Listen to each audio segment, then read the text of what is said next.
Second episode लेकर आ गया king of the snow का।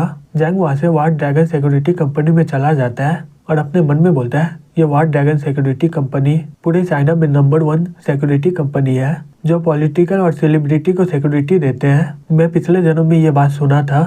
एक रियल एस्टेट के बेटे के लिए $1 मिलियन का घर बनाया गया था, वो भी एपोकलिप्स के समय, और वो लोग आराम से अपनी जिंदगी मजे में बिताता रहता है। तभी एक आदमी आके बोलता है, हेलो सर, मेरा नाम रेन है, मैं यहाँ का मैनेजर हूँ, मैं आपकी क्या मदद कर सकता हूँ।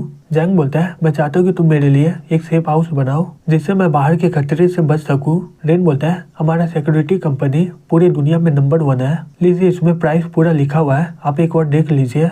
जैंग उसमें देखता है कि उसमें सब कुछ लिखा रहता है कि कहाँ पर कैमरा होगा और कितना ताकतवर ये घर बनेगा। ये देखकर वो अपने मन में बोलता है, इसकी मदद से मैं तो अपने घर को आयरन का टर्टल बना दूंगा, कोई भी मेरा घर को तोड़ नहीं सकेगा। रेन बोलता है, ये लिस्ट में 120 स्क्वायर मीटर का घर है, लेकिन हम लोग इसे चेंज करके एक बड़ा घर भी बना सकते हैं। अगर तुम्हारे पास कोई हथियार हुआ तो ये किले से कम नहीं रहेगा। जैंग बोलता है, फिर तुम्हारे पास कोई बंदूक है? रेन बोलता है, मिस्टर जैंग, आपको तो पता ही है ना, इलीगल सामान लाना बहुत ही ज्यादा मुश्किल होता है, क्या कोई आपका जान लेना चाहता है क्या? जैंग बोलता है, हाँ, मैं कुछ लोगों को परेशान किया था, वो लोग बहुत ही ज्यादा खतरनाक लोग हैं और उनके पास बंदूक भी है। ये सेफ हाउस बनाने के लिए 8 मिलियन लग जाता है ना, तुम लोगों के लिए इतना मुश्किल नहीं होगा बंदूक लाने के लिए। रेन अपने मन में बोलता है, बेशक एक रास्ता है, लेकिन मैं किसी को भी बंदूक ऐसे दे नहीं सकता हूँ। फिर वो बोलता है, आधे महीने में ये सेफ हाउस पूरी तरह बन जाएगा, अगर इस समय में मुझे कोई भी बंदूक का खबर मिलेगा तो मैं तुम्हें बता दूंगा। जैंग बोलता है, ठीक है, मैं इसका इंतजार करूंगा। फिर अगले सीन में वो ट्रेनिंग करने के लिए हंटिंग ग्राउंड में चल जाता है और वो अपने मन में बोलता है, चलो मैं बहुत ही ज्यादा लक्की हूँ, मैंने ये हंटर का लाइसेंस पहले ही ले लिया है, मैं इतना सारा हथियार लेकर भी जाऊंगा, कोई भी मुझे कुछ बोल भी नहीं पाएगा। फिर वो जैसे ही घर पहुंचता है, एक आदमी चलाते हुए बोलता है, तुम यहाँ पर नहीं आ सकते हो, इतना सारा सामान लेकर तुम अंदर नहीं जा सकते हो, जल्दी से फोन करके बुलाओ, ये किसका सामान है। तभी जैंग जाकर बोलता है, अंकल, ये लोग यहाँ पर खाना डिलीवर करने आए हैं, इन्हें अंदर आने दीजिए। वो आदमी बोलता है, खाना? यहाँ पर तो कितने सारे खाने के ट्रक हैं। ये देखकर वहाँ के सभी लोग शॉक्ड हो जाते हैं, बोलते हैं, क्या ये कम से कम 100 लोगों का खाना होगा? क्या ये कोई पार्टी देने वाला है क्या? दूसरा आदमी बोलता है, ये तो सभी गाड़ी हांगफू का 5 स्टार होटल से आया है, 100 लोगों का खाना मतलब इसका कीमत कम से कम $1 मिलियन में होगा। जैंग तो 1 मिलियन का पार्टी दे रहा है, ये अपने पैसे को छिपाने में बहुत ही बढ़िया है। किंग अपने मन में बोलती है, अगर ये अमीर फैमिली का लड़का हुआ तो मैं इसे अपने प्यार में फंसा के रखूंगी। जैंग किंग को देखते हुए अपने मन में बोलता है, इसे अभी भी गलत फहमी हो रहा है। किंग, जब तुम्हें मेरे बारे में पता चलेगा फिर मैं तुम्हें धीरे धीरे तड़पा के मारूंगा। वो आदमी सभी खाना वेयर हाउस में रख देता है और बोलता है, मिस्टर जैंग, 500 लोगों का खाना हमने भेज दिया है, आशा करता हूँ कि आपको ये खाना बहुत ही अच्छा लगे। जैंग बोलता है, आपका शुक्रिया, आपने बहुत ही ज्यादा मेहनत किया है, मैं जाकर देख लेता हूँ। फिर वो सभी खाना को अपने आइटम के अंदर रखते हुए बोलता है, इतना बेहतर खाना और मैं गरम गरम खा सकता हूँ इसे, अब मुझे पूरी जिंदगी खाने के कोई टेंशन नहीं लेना होगा। फिर हमें अगले दिन दिखाया जाता है, जैंग का सेफ हाउस बनना स्टार्ट हो जाता है। उसके पड़ोसी ये सब देखकर आपस में बात करते हुए बोलते हैं, जैंग को क्या हो गया, ये हमेशा कुछ ना कुछ करते ही रहता है। दूसरा आदमी बोलता है, मैंने कुछ दिन पहले इसे बहुत सारा खाना खरीदते हुए देखा था, पता नहीं ये इतने सारे खाने क्यों जमा कर रहा है और अपने पैसे भी बर्बाद कर रहा है, ये सही में पागल हो गया है। तभी रेन का मैसेज आता है, उसमें लिखा रहता है, तुम्हें जो सामान चाहिए था वो 3 दिनों के अंदर मिल जाएगा, लेकिन ये बहुत ही ज्यादा महंगा पड़ेगा। चैन लिखता है, कोई दिक्कत नहीं है, मुझे सिर्फ क्वालिटी से मतलब है। फिर वो वहाँ का मैनेजर को बोलता है, ठीक है, अब तुम लोग यहाँ पर संभाल लो और मैं कुछ दिनों के लिए होटल में जा रहा हूँ। वो आदमी बोलता है, चिंता मत करो, सब कुछ हम पर छोड़ दो। जैंग वहाँ से जाते हुए अपने मन में बोलता है, 1 महीने के बाद तुम सभी को पता चल जाएगा कि असल में यहाँ पर जोकर कौन है। फिर वो अगले दिन सुपर मार्केट पहुँच जाता है और बोलता है, हे मैनेजर, जाओ, मुझे बहुत ही सारा दवाई चाहिए, आपका ब्रदर इन लॉ तो लिंक ग्रुप का प्रेसिडेंट है ना, हम दोनों तो दोस्त है ना, प्लीज मेरी मदद कर दो ना। वो लड़का बोलता है, हे जैंग, तुम्हें तो पता ही है ना, हम लोग ये नहीं कर सकते हैं। जैंग बोलता है, मैं मार्केट के मुकाबले तुम्हें 2 गुना पैसा दूंगा, अब मैं पक्का बोल सकता है कि तुम्हें कोई दिक्कत नहीं होगा। मैनेजर बोलता है, ठीक है, तुमने जो बोला है, मैं कल तक तुम्हें सभी दवाई भिजवा दूंगा। जैंग बोलता है, तुम्हारा शुक्रिया, मैं अभी पैसा देता हूँ तुम्हें। फिर वो वहाँ से जाते हुए बोलता है, चलो ये तो बहुत ही बढ़िया है, मुझे डेली लाइफ का सामान मिल चुका है, अगर एकोप्लिस पहले आ जाए उससे पहले मुझे 1 हफ्ते के अंदर ये जगह को पूरी तरह खाली करना ही होगा।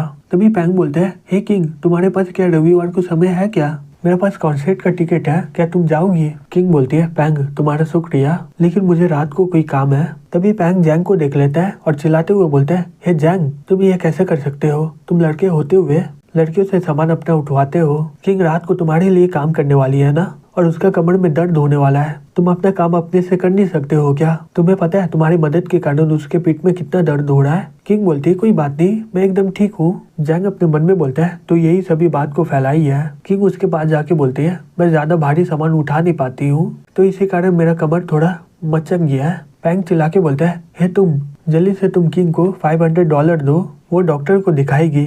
जैंग बोलता है वो खुद ही आकर सामान उठाई है, मैं उसे मदद करने के लिए बोला नहीं था। और उसके अलावा तुम हो कौन? तुम्हें क्या लगता है मैं तुमसे डरता हूँ क्या?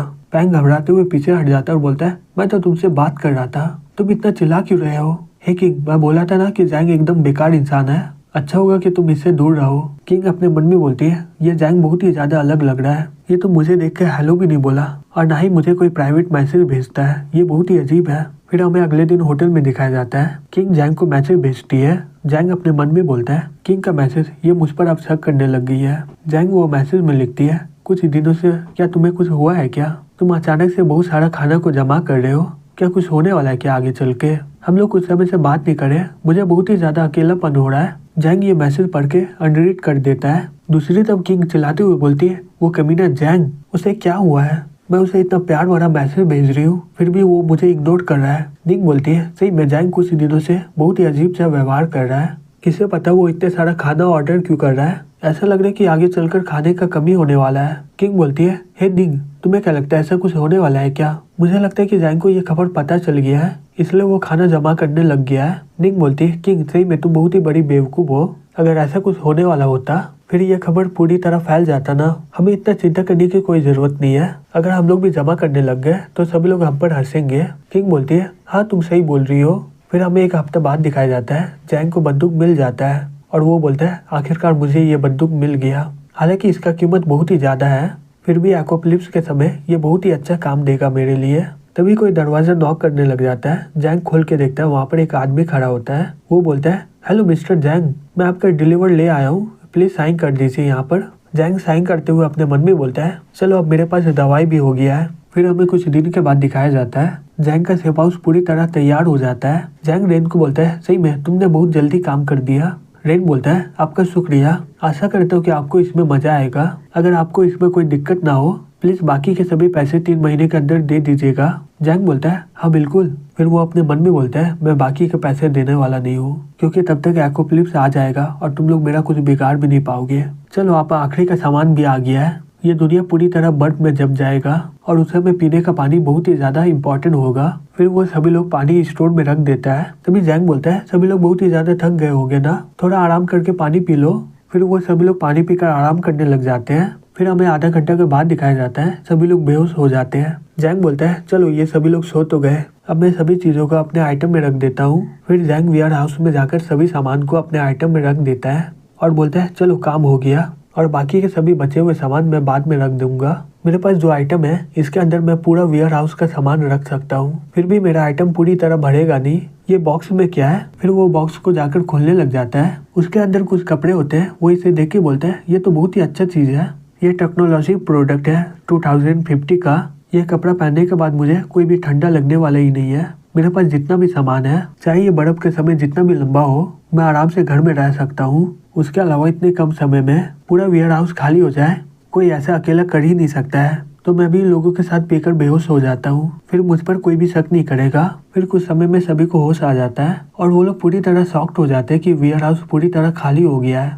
जैंग ये बात मैनेजर को बता देता है और बोलता है मैनेजर मजाक करना बंद करिए ना, मैं अकेले पूरे वेयर हाउस को कैसे खाली कर सकता हूँ, वो भी इतने कम समय में।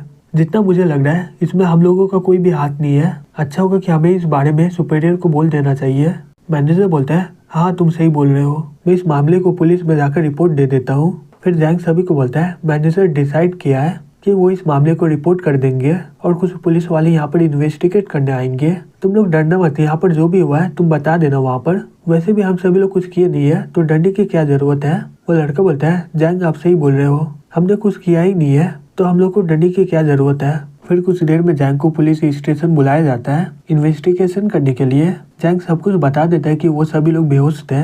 पुलिस बोलता है ठीक है जैंग मैं देख लूंगा, और उसके अलावा ये केस बहुत ही ज्यादा पेचीदा है, अगर हमें आगे चलकर किसी पे शक हुआ तो आपको यहाँ पर फिर से आना होगा, तो आप बिना बताए ये सिटी को छोड़ के नहीं जा सकते हो। जैंग बोलता है बेशक मैं यहाँ से जाऊंगा नहीं,